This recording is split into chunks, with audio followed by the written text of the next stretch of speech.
Today's guest moved to Los Angeles from Canada 10 years ago when she became Playmate of the Year. That led her to do several reality shows, including The Hills and one of my favorites, The Girls Next Door. And for the last 6 years, she's been opening up nightclubs and restaurants, and she's determined to change the way society views women who choose not to be modest. She's a female empowerista, a vegan activist, and she's currently working on her latest project, which is an all-female-owned, eco-friendly, plant-based, authentic Mexican restaurant called Sugar Taco, which I happen to be a small little part of. The gorgeous Jayde Nicole. Wow, that was a serious intro. I like it. And Thank you so much. So I'm like, I know. I was like, you really memorized that. I'm proud of you. I know you, girl. I'm proud of you. I got you. Well, thank you. I'm happy to be here. I'm so excited to have you here. And like you said, you are not a small part of Sugar Taco. You are a very important part, and you're one of our first investors. I think you were like second in or something. So it's very important to us. I'm so honored to be a part of, something where there's all women involved. And like when you called me, I was so honored because you've obviously been doing this for a long time as far as like restaurants and nightclubs. And it seems like you already could have done it with a bunch of men. Yeah. And you chose to want to do it with, females behind you. Yeah, so basically when I decided to make this move, this concept I've kind of had in my brain for years and years, and I've always wanted to do, but it just seemed like the perfect timing. And when I first launched it, I called Brittany and I was like, I want to build this restaurant. You want to help me? Like, are you in? She's like, I'm in. I'm like, okay, funding's going to be no problem. I have like a couple guys that have always said, if you decide to do your next spot and you're taking on funding, let me know and I'll invest. And so at first we were like, okay, we have like 3 guys. They're going to, do the whole funding, no problem, like moving on, doing other stuff. And then like a couple months later when we were working on other things, I was like, you know what? I don't want to do that because every project that I've ever invested in or worked for or been an operator of, I've been the only woman. And even like my first nightclub, AV, that I invested in, I was the second to majority owner. And they didn't even come to me to ask me to invest. They came to me and asked for my boyfriend. And so I had to like force my way in because at the beginning I was like doing all this work and like coming up with a design and I'm like, okay, well, if I'm going to be putting in like all my time and effort into this, I may as well also be an owner. And I invested $250,000, which for me was all my money that I had saved up. Basically, I left myself a very, very small cushion of like survival money. I went all in. I was super excited, but like I said, I was literally the only woman. There was like 15 guys and me. And it was really hard. And all the other projects since then, it's been the same. It's been me and men and men and men and men. And so I was like, I don't want to do that. Like, I want this project to be run by women. I want it to be owned by women. And I want to give women a chance to invest in something because I feel like we're not asked very often, to invest in anything. Yeah. So we kind of went down this path and made our like dream list of all the women that we knew that were strong and we thought would be a really good, valuable asset to the company. And it took us a lot longer. We probably spent like 10 months doing our raise, but now we have this like amazing, badass group of women that own this restaurant that are all super passionate about changing the world and super into changing their personal perception as, being a model or an Instagram influencer or, it's hard even when you have a job, like you do, you're a yogi master, you own a company, but you're beautiful. So that's what people see first when they see your Instagram. And it really makes them take everything else a little bit less serious that you say and you do. So we're trying to kind of break that mold with this like group of women. And we're really proud of how we did it. Well, I'm so excited to be a part of it. Yeah. And it sounds like that's basically your whole, motto. Like the way, you were Playmate of the Year 10 years ago, and it seems like you've kind of been like fighting this battle almost of like the way that society perceives women. Like if you do something, then you must not be capable of much. Of course, right? Of course. And I opened my very first company when I was 16 years old. I was much before I had a modeling career. And this was back in Canada? Yeah. I actually owned a modeling agency, so it was so funny. But I just have opened so many companies and done things and charities and stuff over my life that it was weird to me, you know, when I was 24, 25 and we opened a nightclub, everyone kind of still just saw me, this is when Instagram came about, as like a model. And they didn't want to take me seriously or listen to me as their boss, especially men. Women were all for it. They were like super stoked. And but the men that I was in charge of were really upset about that. And I never really felt it that strongly until that moment. And so yeah, for the last like 6-7 years, I've really been trying to, you know, beat that stereotype that we have. And for me, when men like comment, oh, you just are a bikini model, like, what do you know about that, when we're talking about politics or environmentalism? And I'm like, what does the amount of skin that I show have anything to do with my intelligence level on a topic that I'm talking about? When most likely I'm more well-versed than you are in this, or I wouldn't be speaking about it. And it's upsetting. So yeah, we're trying to, you know, band together. There's only so much that I can do individually, but now we have, you know, there's like 12 of us, I think 13 of us that we're gonna make a difference, hopefully. Well, I always say that with social media. I mean, I'm a mom, you know, of a teenage boy, so I have to be a little bit more careful than I used to be. But you know, I post things to get people's attention, but then I try and have some value behind the post and teach them and bring awareness. And you have brought so much awareness to veganism and animal rights and trying to save the planet. Like you see, I love the motto for Sugar Taco. It's like save the world one taco at a time. But just bring awareness to environmentalism and the connection. I don't think a lot of people, and I actually talk about this in my book, they don't make the connection between their eating choices and the environment. They don't realize that there's a huge impact. Yeah, most people don't, and I didn't used to either. I mean, I've been vegetarian my whole entire life, but I've only been vegan for about 6 years. And I didn't think about it either. I was like, oh, you know, cows just make milk. That's what happens. Chickens just lay eggs. Like I kind of knew better in the back of my brain, but like I didn't want to look into it any deeper because I didn't want to change my habits. I didn't want to make the connection of what it was doing. And I feel like that's most people. And a lot of people are like, oh, you don't get it. I'm like, this was me. Like I ate cheese, I ate eggs every single morning. And when I finally did make the connection and see and start researching and learning more and more, it's like crazy how much our daily choices affect other people, the planet, of course, animals, our own bodies. It's like crazy to me. And so that's why I try to educate as many people as I can, because I wish that I had known this my whole life. I wish that I was taught this in school and didn't, you know, put all that crap in my body growing up, and do all the damage that I've done, you know. So what made you make the connection to go vegan? What was that? Because you were vegetarian when you were a kid. I became vegetarian when I was 11 for the first time, and it was very unusual. Like, my grandma said I was gonna die. Yeah, it was hard. I was 4 years old. I was like 4 or 5. Wow. And we grew up in like a little farming town, and my grandparents owned a farm, and I helped take care of the animals there and play with the animals there. I was too young to really do anything. And one night we were sitting down eating dinner, and my stepdad, we had pork chops, said the name of the animal that I knew. That's the connection. Was that we were eating it. And I like you don't realize that meat is an animal. You just think meat is food when you're young and you're raised that way, and that's why people don't understand. So as soon as I found out, I threw a hissy fit, screaming, crying, and I never ate meat again.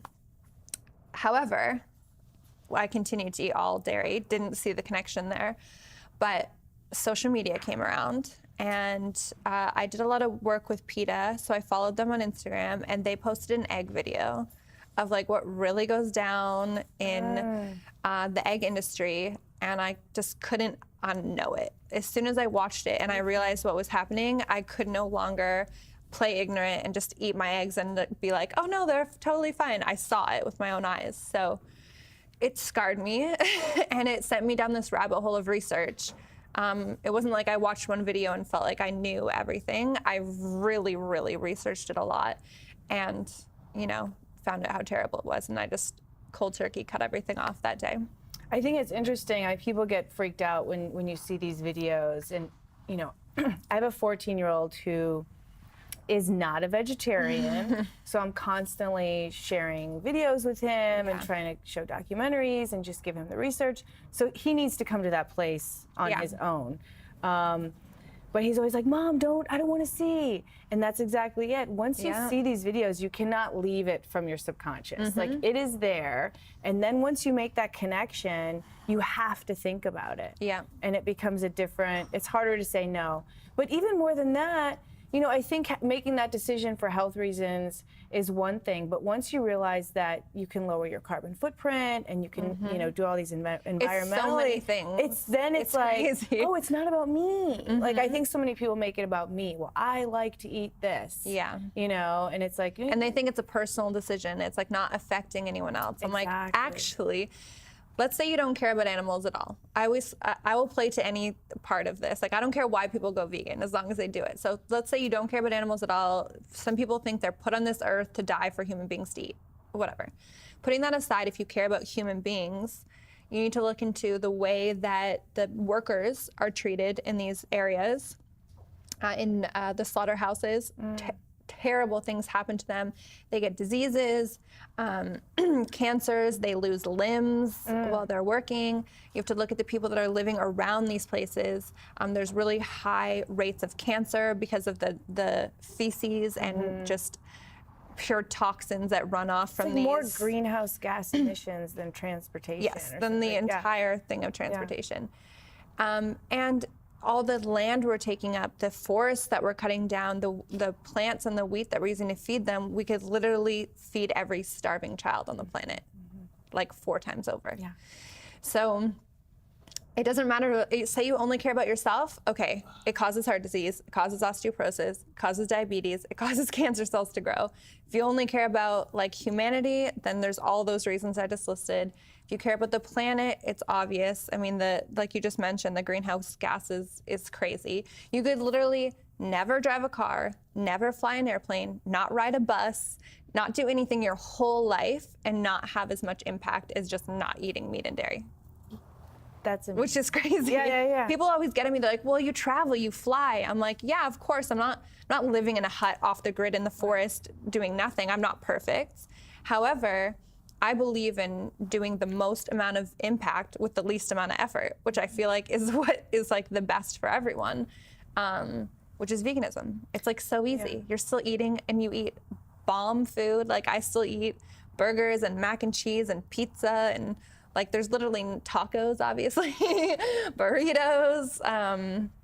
You don't have to really give up anything. And it's becoming more and more. I mean, I remember I grew up in Chicago where it's, you know, it's like meat and potatoes. And years ago I would come home and they're so conservative and I would be like, you guys, it's okay. Like, you know, there's all these places now. And I think we're really spoiled in Los Angeles. And now, like what we're going to be doing with Sugar Taco is like making amazing food that's affordable. And I think that's eventually where we're going to end up going, but there's no 100%. Excuse anymore. I mean, you know. And I always tell people this too. If you live in a small town, like my family still lives in this tiny little town in Canada, there's one grocery store.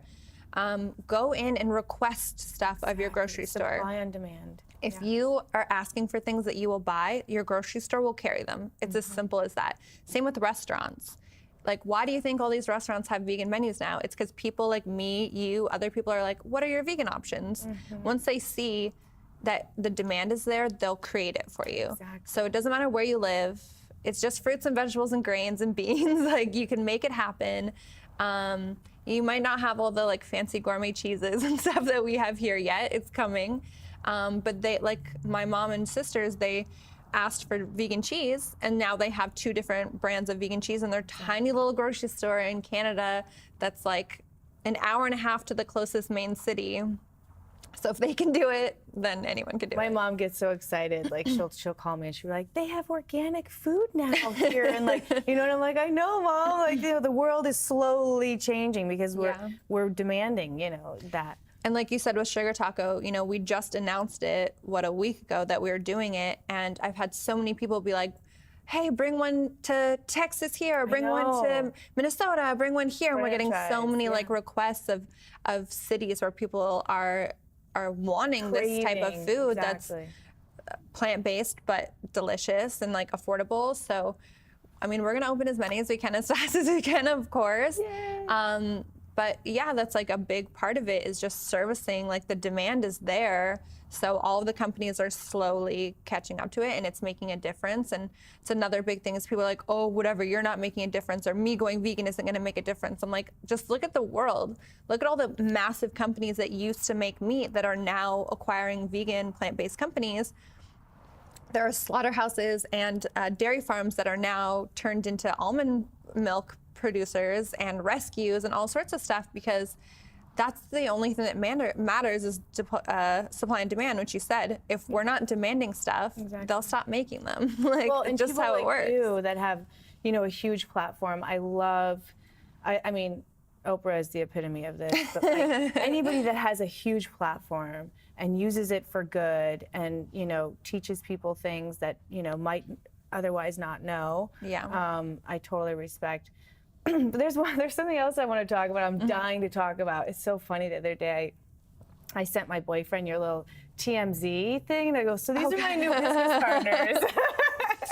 But to me, I was like, yes. I was like, this is so amazing. So So do you want to talk about that at all? So I'm very pro. I don't like to call myself a feminist because I don't think I am. I'm up for, like, I really believe in equal rights for everyone. It doesn't matter if you're male or female or trans or black or white or a dog or a cat. For me, I feel like it's just all the same. Everyone should have the same rights. And, but I am very free the nipple is like my thing. I'm very pro free the nipple. I think it's absolutely ridiculous that a man can walk down the street totally topless and show his gross hairy ass nipples to the world.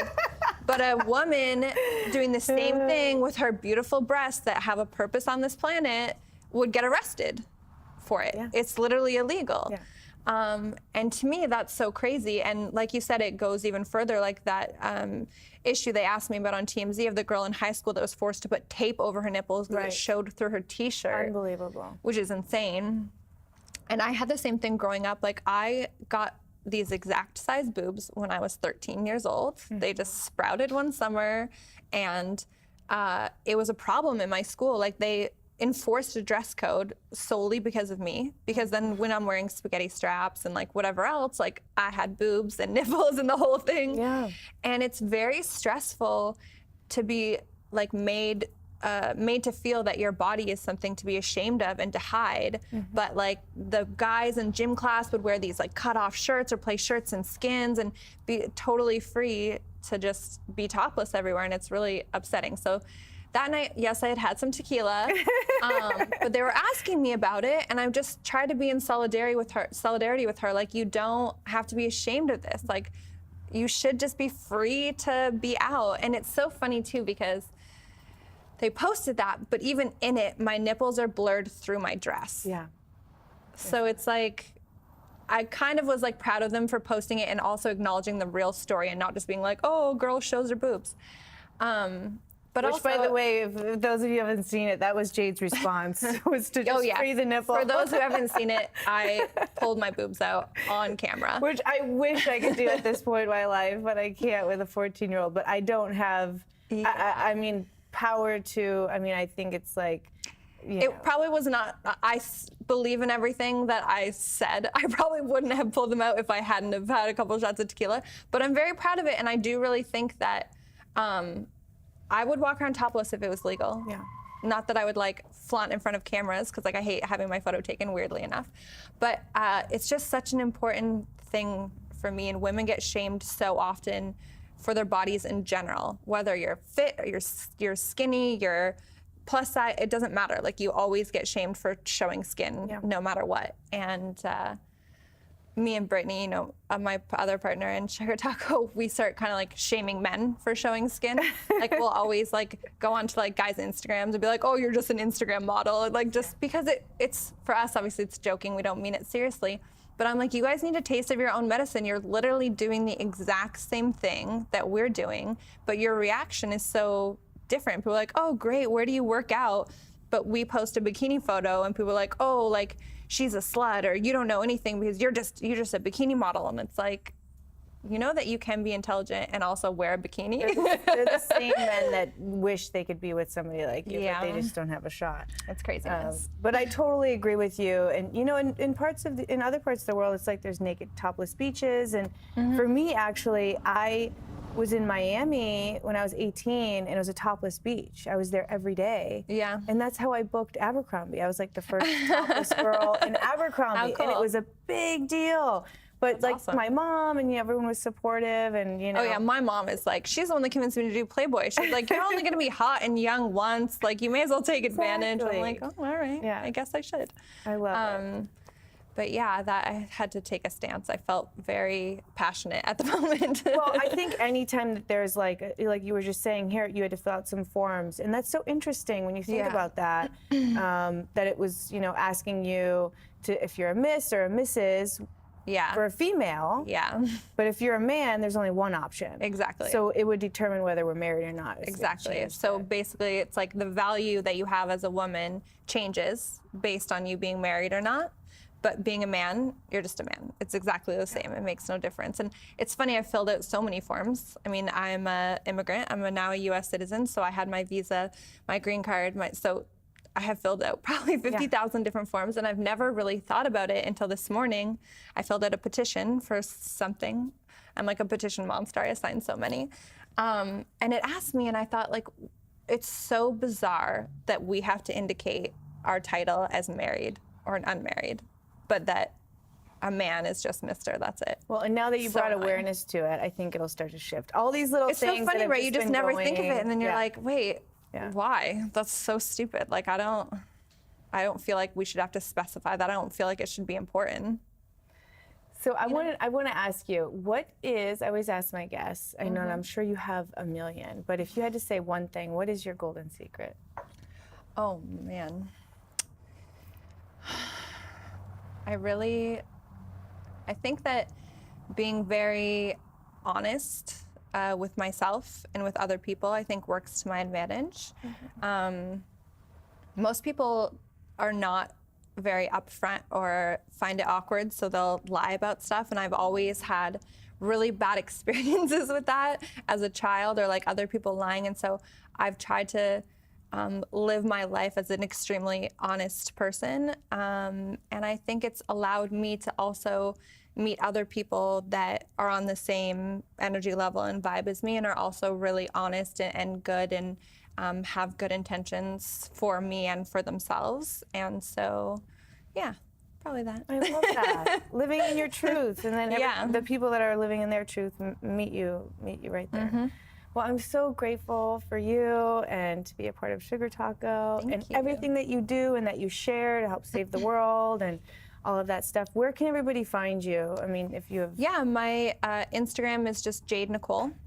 That's where I post almost everything. Of course, our Sugar Taco is now Sugar Taco LA. So make sure to follow along there to see all the cool stuff that we're doing there.